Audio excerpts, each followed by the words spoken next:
very good evening. You're watching 6 Stories at 6. I'm Shivangi Shukla, getting you the latest coming in. Here are the headlines. History has been made in Ayodhya, says Prime Minister Modi after the Dhwaja Rohan ceremony. West Bengal CM Mamata Banerjee issues a direct threat, says if she's attacked, then India will be jolted too. The latest in the Zubeen death probe. Assam CM Himanta claims in the assembly that the death of singer Zubeen was a murder. Celebs under scanner in the 250 crore drug case. Shraddha Kapoor's brother Siddhant summoned by Mumbai police. Actor Sarina Jaitley sues her husband for domestic violence, seeks 50 crore compensation. Republic speaks to Jaitley's legal team. And 9 children and a woman have been killed after Pakistan bombs Afghanistan. The Taliban government vows fierce response. Okay, so let's move ahead, viewers. The top story we're tracking right now. PM Modi has hoisted the Dharma Dhwaj atop the Ram temple. Ayodhya witnessed a historic moment, viewers. A sacred flag crafted with fine silk and satin represents unity, dignity and cultural pride. With the flag now flying high, the Ram temple's completion marks a powerful symbol of faith and devotion for millions of Indians. PM Modi said that the wounds and pain of centuries are healing as a 500-year-old resolve is finally being fulfilled after the formal completion of the Ram temple. Take a look.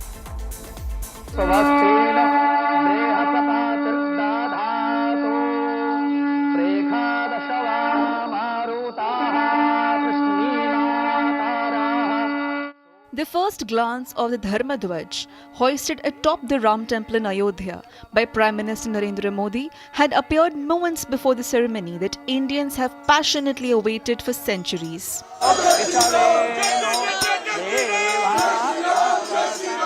Jai Shri Ram! Jai Shri Ram!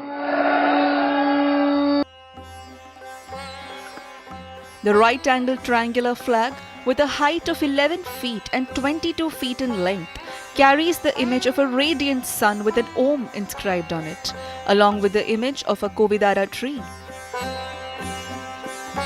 PM Narendra Modi arrived in the holy city on the morning of the grand ceremony and also held a roadshow to the Ram Temple complex.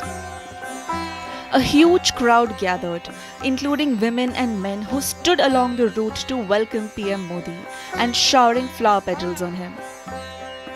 भगवान राम अपने आप में एक value system है। ओरछा के राजा राम से लेकर रामेश्वरम के भक्त राम तक और शबरी के प्रभु राम से लेकर मिथिला के पाहुन राम जी तक भारत के हर घर में, हर भारतीय के मन में और भारतवर्ष के हर कण कण में राम है। हमें याद रखना होगा, राम यानी आदर्श, राम यानी मर्यादा, राम यानी जीवन का सर्वोच्च चरित्र, राम यानी सत्य और पराक्रम का संगम। दिव्य गुणे शक्र समो रामः सत्य पराक्रमः। राम यानी धर्म पथ पर चलने वाला व्यक्तित्व। रामः सत्पुरुषो लोके सत्यः सत्यपरायणः। राम यानी जनता के सुख को सर्वोपरि रखना। प्रजा सुखत्वे चंद्रस्य। राम यानी धर्म और क्षमा का दरिया। From the dais of Ayodhya, Prime Minister also demolished the Gulami mindset. हमारे यहां भगवान बसवन्ना, उनके अनुभव मंटपा की जानकारी भी सीमित रखी गई। अनुभव मंटपा यानी जहां सामाजिक, धार्मिक और आर्थिक विषयों पर सार्वजनिक बहस होती थी, जहां सामूहिक सहमति से निर्णय लिए जाते थे। लेकिन गुलामी की मानसिकता के कारण इस भारत की कितनी ही पीढ़ियों को इस जानकारी से भी वंचित रखा गया। साथियों, हमारी व्यवस्था के हर कोने में गुलामी की इस मानसिकता ने डेरा डाला हुआ था। RSS Chief Mohan Bhagwat also graced the auspicious occasion and shared his thoughts on the exceptional Dharmadhwaj. रोज ये इच्छा मन में व्यक्त करते रहे कि मंदिर बनेगा बनेगा, बन गया।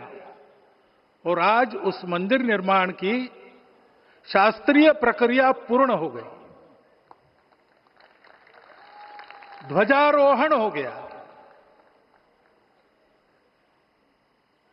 राम राज्य का ध्वज जो कभी अयोध्या में फहराता था और संपूर्ण विश्व में अपने आलोक से सुख शांति प्रदान करता था, वो ध्वज आज फिर से नीचे से ऊपर चढ़ता हुआ और अपने शिखर पर विराजमान होता हुआ हमने अपनी आंखों से देखा है, इसी देह में देखा है। PM Modi and Mohan Bhagwat offered prayers at darshan and puja at Shri Ram Darbar Garbhagriha amid Vedic mantra chants.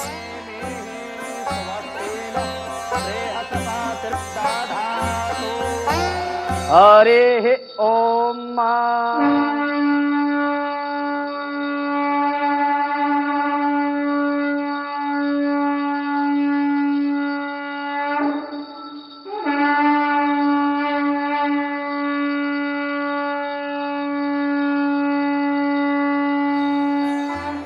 The flag hoisting ceremony marks the formal completion of the temple's construction. During an exclusive interview with Kashyap Mewada from Ahmedabad, the creator of the auspicious Dharmadhwaj, we discovered the unparalleled craftsmanship behind it. ध्वजा के बारे में बताएं तो 3 layer fabric में बना है और उसमें सैटिन रेशमी वर्क किया हुआ है, फिर उसमें ऊपर गोल्डन एम्ब्रॉयडरी वर्क किया है, फिर इसके ऊपर कल्प वृक्ष, कोविदार वृक्ष बोलते हैं इसको, फिर उसके ऊपर सूर्यनारायण भगवान ओम सब हम लोगों ने किया हुआ है।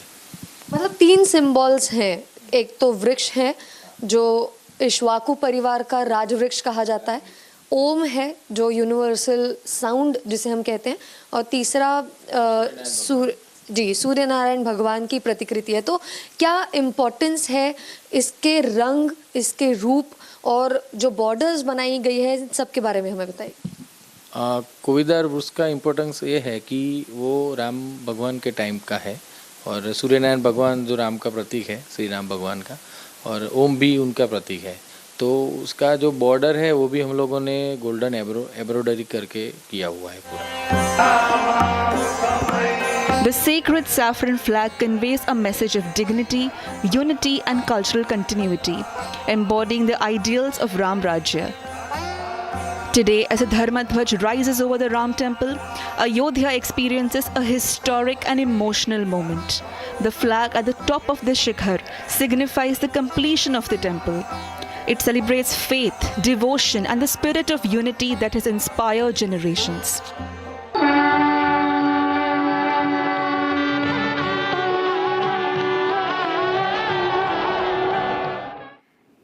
And viewers, West Bengal CM Mamata Banerjee has escalated her attack on the BJP, issuing her sharpest warning yet amid the growing row over the SIR exercise at a rally in North 24 Parganas.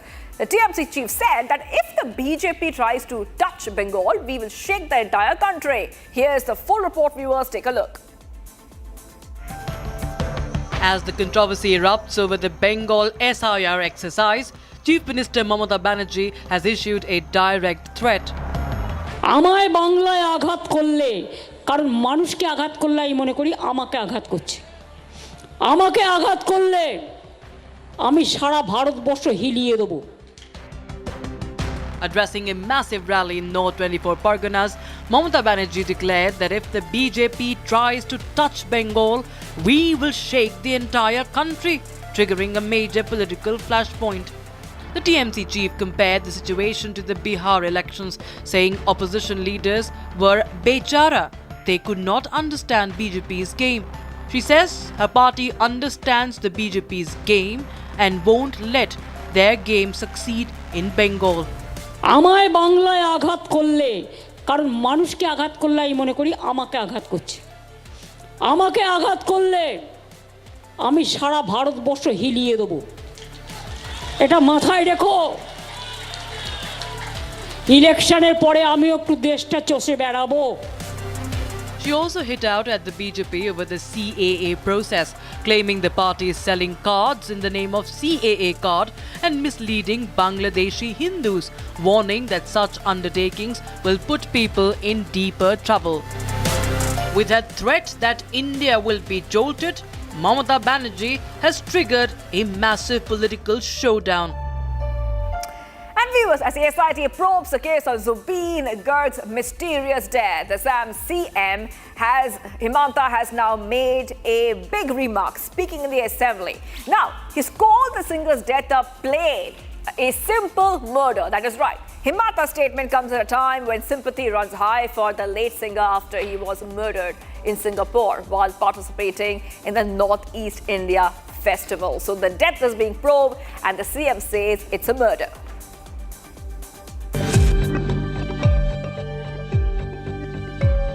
মোক এনেকে এটেক কৰিলে, মুখ্যমন্ত্ৰীয়ে কিয় হত্যা বুলি কৈছে? আৰে this is on record, এখন কোৰ্টৰ ৰেকৰ্ডত আছে যে this is a murder. The winter session of the Assam Legislative Assembly echoed with sympathy for late singer and Assam's music sensation Zubeen Garg. যিদিনাখন তদন্ত ৰিপৰ্ট আহিব, চাৰ্জশ্বিট আহিব, সিদিনাখন যদি কোনোবা উকিলে কয় this is a week charge sheet, বেলেগ কথা। কিন্তু আজিৰ দিনটো যেতিয়া আমি দেখাই নাই চাৰ্জশ্বিটখন কি হ'ব, মোক এনেকে এটেক কৰিলে, মুখ্যমন্ত্ৰীয়ে কিয় হত্যা বুলি কৈছে? আৰে দিছ ইজ অন ৰেকৰ্ড, এখন কোৰ্টৰ ৰেকৰ্ডত আছে যে দিছ ইজ এ মাৰ্ডাৰ। মইতো হত্যাটো হত্যাই কম, ইট ইজ এ মাৰ্ডাৰ। মই আজিও এই সদনত কৈছো। In a discussion during the adjournment motion, Assam's Chief Minister Himanta Biswa Sarma called the mysterious death of the singer a plain and simple murder. The Chief Minister said it was executed by one killer supported by 5 helpers. Sarma asserted of police evidence indicating strongly towards a planned murder of the singer. One of Assam's most celebrated musicians, Zubeen Garg, had died in September under mysterious circumstances while participating in the Northeast India Festival in Singapore. He was out swimming in the sea when the incident reportedly happened. Sentiments soar high in the state since the singer's death. The case was taken up in India under the BNSS, with Himanta government forming a special investigation team of the Assam police to investigate the cause of the death. Home Minister Sri Amit Shah ji has accorded sanction to proceed the matter further, and the sanction will enable us to give charge sheet in time. So one of the major steps towards bringing the conclusion of the case was 208 BNS. Organizers of the event, Shamkanu Mahanta, singer's manager Siddharth Sharma, 2 band members, and one of the singer's cousin Sandeepan Garg were arrested for their alleged role. All stay in custody while the alleged murder is being probed. And viewers, Mumbai police questioned Siddhant Kapoor, the brother of actress Shraddha Kapoor, in the connection with a 252 crore narcotics case. His involvement emerged during the investigation of drug supplier Mohammed Salim Sheikh, also known as Lavish. The case also named Shraddha's influencer Ori, politician Zishan Siddiqui, and actress Noora Fatehi. Authorities are currently verifying allegations about drugs being supplied at parties, and more individuals are expected to be called for questioning. Here's more. Siddhant Kapoor, the brother of actress Shraddha Kapoor, was summoned by the narcotics cell today to record his statement in connection with the ₹252 crore narcotics case. The police had summoned Siddhant in the case after his name emerged while questioning Mohammed Salim Sheikh alias Lavish. Siddhant Kapoor, brother of Bollywood actress Shraddha Kapoor, was summoned by anti-narcotics cell of Mumbai police, and he came here at 1 o'clock. Salim Sheikh is an alleged major narcotics supplier who was recently deported from Dubai. Other than Siddhant, the names of actress Shraddha Kapoor, social media influencer popularly known as Auri, politician Zishan Siddiqui and actress Nora Fatehi had emerged in connection with the case. Mumbai police had already summoned Auri, but his lawyer said that he was out of town. He is now scheduled to appear before the police on November 26th to record his statement. Police say they are currently recording statements of people who Lavish claimed attended the parties and where drugs got supplied. His claims are also under verification. More people named by Lavish will soon be called in to give their statements by the anti-narcotics cell. Lavish, brought back from Dubai in October, was arrested in the Rs 252 crore Sangli Mephedron case. Police say he worked closely with the drug lord Salim Dola and helped run manufacturing operations across at least 7 states. Sources say police are also tracking Salim Dola, who was suspected to be hiding in Turkey after fleeing from the UAE. The Mumbai police also stated, depending on what the investigation reveals, they will decide who should be treated as an accused and who will be treated or listed as a witness. A Bollywood actor and former Miss India, Salina Jaitley, has filed a domestic violence case against her husband, Peter Hag, in a Mumbai court. Amid the legal proceedings, Salina shared a long, emotional note on Instagram, opening up about the personal struggle behind the complaint. The magistrate has now issued notice to Salina's husband, even as Salina has also battling a separate crisis on her brother's detention in the UAE. Here's a full report on what is happening so far. Bollywood actress and former Miss India and Miss Universe runner-up Salina Jaitley has taken her battle to the court, filing a domestic violence case against her husband, Peter Hag, under the Domestic Violence Act. The complaint has been registered in the Court of Judicial Magistrate, First Class Andheri, before the judge S.C. Tadye. When the matter was taken up today, the court completed verification of a petition and formally issued notice to Peter Hag for December 12, 2025. In her petition, Salina alleges domestic violence, cruelty and manipulation, claiming assume that forced her to leave Austria and return to India. The actress is represented by a team from Karan Javla and Co., Senior Partner Sandeep Kapoor, Principal Associate Niharika Karan Javla Mishra, Senior Associate Ridham Vohra Ahuja, along with Mumbai-based lawyer Arpan Rajput. A domestic violence petition filed on behalf of Ms. Salina Jaitley against her husband, Mr. Peter Hag, alleging cruelty, manipulation and violence came up today before the court of the learned Judicial Magistrate First Class Andheri in Mumbai. His Lordship was pleased to issue notice returnable on the 12th of December 2025 to Mr. Hag. We are hopeful, as Salina's lawyers, that justice will be done in her case going forward. After her lawyer's statement, actress Salina Jaitley has now spoken out, releasing an emotional note on Instagram calling it the strongest and most turbulent storm of her life. Salina has said that she has been fighting completely alone, without her parents, without her brother, without her children and without the support she once believed she had. This legal battle comes even as Salina is fighting for another crisis of her brother, Major retired Vikrant Jaitley, who has been detained in the UAE. Salina recently approached the Delhi High Court alleging he was illegally abducted and detained by authorities there. She has claimed that despite repeated efforts, the Ministry of External Affairs has failed to secure basic information about his welfare or legal status since his detention in September 2024. The case now returns to the court on December 12th, when the notice issued to Peter Hag will be taken up. And viewers, tensions between Afghanistan and Pakistan have flared up once again. Kabul has accused Islamabad of launching overnight airstrikes deep inside its eastern provinces, killing 10 civilians, including 9 children. The strike comes amid a fragile ceasefire already under strain, and just a day after a major suicide attack in Peshawar. In the meanwhile, Afghanistan vows appropriate response. Here's a full report. Fresh tensions erupting between Afghanistan and Pakistan after Kabul accused Islamabad of launching overnight strikes deep inside its eastern provinces. According to the Taliban government, 10 civilians were killed, mostly children, in 3 provinces: Khost, Kunar and Paktika. Taliban spokesperson Zabihullah Mujahid posted on X that Pakistan bombed a civilian home in Khost, killing 9 children and a woman. He added that the strikes in Kunar and Paktika injured at least 4 more civilians.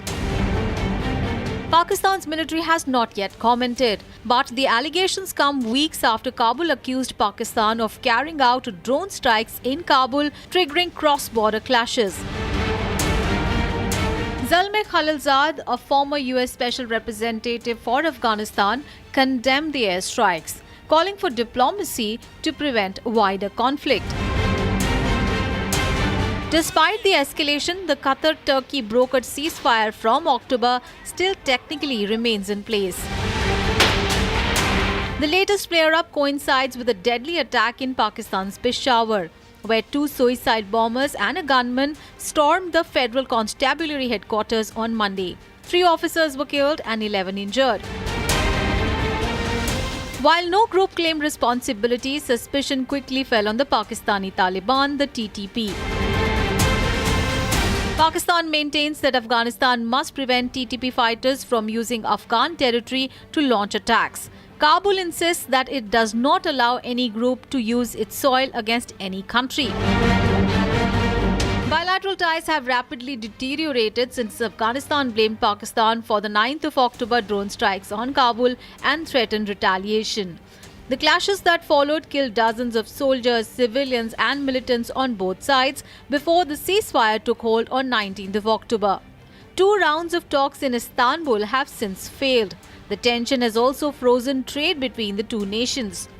With no breakthrough in talks and renewed deadly accusations, the fragile relationship between Kabul and Islamabad appears to be sliding towards a deeper crisis. And viewers, this is Shivangi Shukla signing off from 6 Stories at 6. Do not go anywhere. Next, we will go live and breaking.